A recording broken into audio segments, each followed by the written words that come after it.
Kuasa hukum Peggy Setiawan meminta polisi menghadirkan ayah Eki, Ibtu Rudiana, di sidang pra-peradilan pagi besok. Peggy, saudara, sebagai saksi dari pihak polisi. Seberapa penting kesaksian Ibtu Rudiana ini untuk membuktikan apakah Peggy layak dijadikan tersangka kasus pembunuhan Vina dan Eki atau justru hanya menjadi korban salah tangkap? Kita bahas, saudara, sore hari ini bersama dengan kuasa hukum dari Peggy Setiawan. Kita bahas bersama dengan ahli hukum pidana Universitas Pelita Harapan, Jamin Ginting. Selamat sore, Bung Jamin.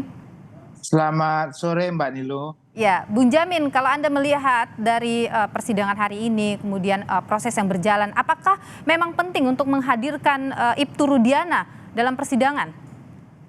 Ya, tentu kalau seorang pelapor dalam hal ini dia juga adalah notabene adalah penegak hukum, tentu dia punya kemampuan untuk dalam melakukan penggambaran terhadap kejadian ya, dan siapa pelakunya kira-kira. Karena dia Rudiana ini kan kita ketahui juga adalah aparat penegak hukum begitu. Nah, jadi waktu dia membuat laporan ini tentu dia juga harus diminta keterangan kira-kira korbannya ini ya yang merupakan anaknya sendiri ini bergaul dengan siapa, musuhnya siapa, dan segala macam. Nah, itu terkait dengan memang lebih mengarah kepada pokok perkaranya, ya, bukan kepada proses penetapan tersangkanya. Kalau terkait dengan proses penetapan tersangka, yang paling relevan adalah apakah penanganan perkara ini dilakukan oleh Polres Cirebon pada awalnya, dan dia ikut di situ sebagai pihak yang mengawasi pelaksanaan pemeriksaan terhadap alat bukti dan mengetahui siapa-siapa orang yang melakukan penyidikan dan penyelidikan dan mengetahui kira-kira alat-alat apa yang digunakan itu. Sehingga nanti ada relevansinya dengan Peggy Setiawan yang diduga Peggy Peron yang sebagai tersangka saat ini. Begitu, Mbak Nini. Oke. Jadi Bung Jamin, kalau misalnya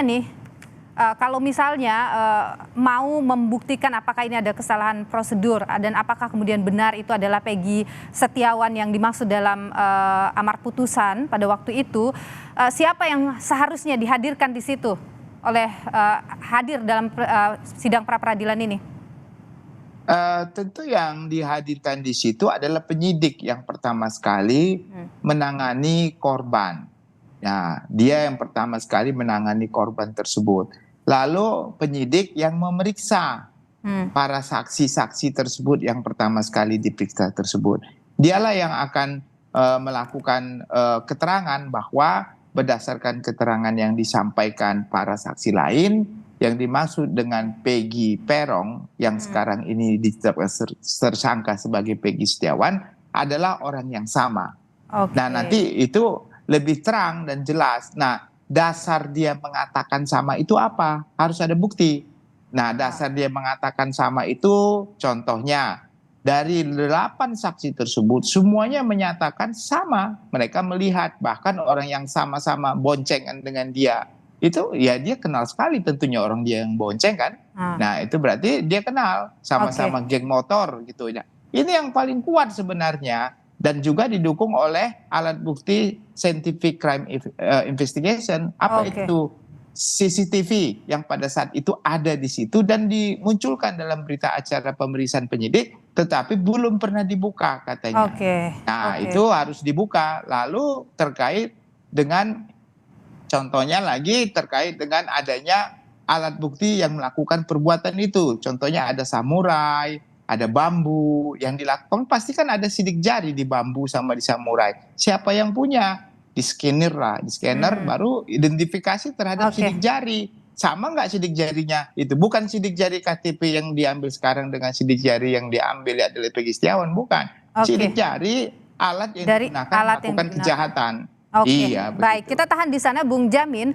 Ini dalam sidang pra-peradilan, ahli pidana ini menjelaskan penangkapan harus melalui prosedur pemanggilan untuk pemeriksaan. Namun jika prosedur pemeriksaan tidak dilakukan, maka bisa terjadi unsur salah tangkap. Nah, ahli ini juga menyebut pengambilan sidik jari Peggy Setiawan sebagai alat bukti di persidangan tidak sah karena tidak ada pembanding. Kita dengarkan dulu bersama-sama, Bung Jamin. Ya, Setelah dipanggil kedua kali ternyata tidak datang, itu kan penyidik bisa punya surat untuk perintah membawa. Kalau ketiga-tiga step tadi tidak dilakukan oleh penyidik, penyidik langsung main tangkap aja. Itulah akibatnya jadi sampai di sini. Mohon izin. Kalau dulu dia misalnya tidak pernah diminta sidik jarinya Peggy Peron, apa artinya sidik jari Peggy Setiawan saat ini? Cuma untuk ecek-ecek aja kalau begitu kan? Berarti tidak berarti ya, itu berarti ya, tidak bisa ya? Nggak ada perbandingan kan? Oh, tidak ada perbandingan ya, berarti tidak bisa dipakai ya Pak ya? Tidak sah. Bung Jamin, Anda bagaimana pendapat dengan itu? Ya, jadi begini, dalam konsep pengembangan perkara, jadi dulu kan ada 8, lalu sekarang ada DPO 3 yang dijadikan 1. Nah, dia waktu itu menggunakan sprindik baru untuk menetapkan tersangka Peggy Setiawan yang saat ini. Nah, sprindik baru itu sah-sah saja asalkan dia sudah pernah diperiksa terlebih dahulu. Karena waktu DPO kan belum pernah diperiksa. Nah, waktu dia dikeluarkan sprindik baru, harusnya dia sudah pernah diperiksa Peggy Setiawan sebagai saksi. Setelah dia diperiksa sebagai saksi, baru naik statusnya menjadi tersangka. Nggak bisa orang tiba-tiba belum pernah diperiksa sebagai saksi, lalu dijadikan tersangka. Nggak boleh. Itu amanat dari putusan MK 21 tahun 2014 dan Perkap nomor 6 tahun 2016. Nomor 9. Jadi udah diatur demikian. Makanya itulah yang disanggap cacat formil terkait dengan peraturan yang sudah ditetapkan sendiri oleh Kapolri begitu. Nah, Bung itu Jamin, yang salah. Kira-kira dengan keterangan dari ahli tadi dalam persidangan itu cukup tidak untuk menguatkan bahwa memang ada kesalahan prosedur dalam proses penangkapan Peggy Setiawan ini? Jadi kedudukan keterangan ahli ini dalam hukum acara pidana itu tidak mengikat bagi hakim. Dia boleh pakai, dia boleh juga tidak pakai di kedua belah pihak. Tapi itu sebagai keyakinan bagi hakim kalau dipakai, dan itu akan dipakai sebagai dasar pertimbangannya nanti begitu. Nanti dia menilai sendiri begitu. Tapi apa yang sudah disampaikan tadi, memang saya sependapat dengan keterangan Prof tadi itu, memang begitulah realitanya begitu. Baik, terima kasih pandangan Anda Bung Jamin Ginting, ahli pidana dari Universitas Pelita Harapan. Terima kasih.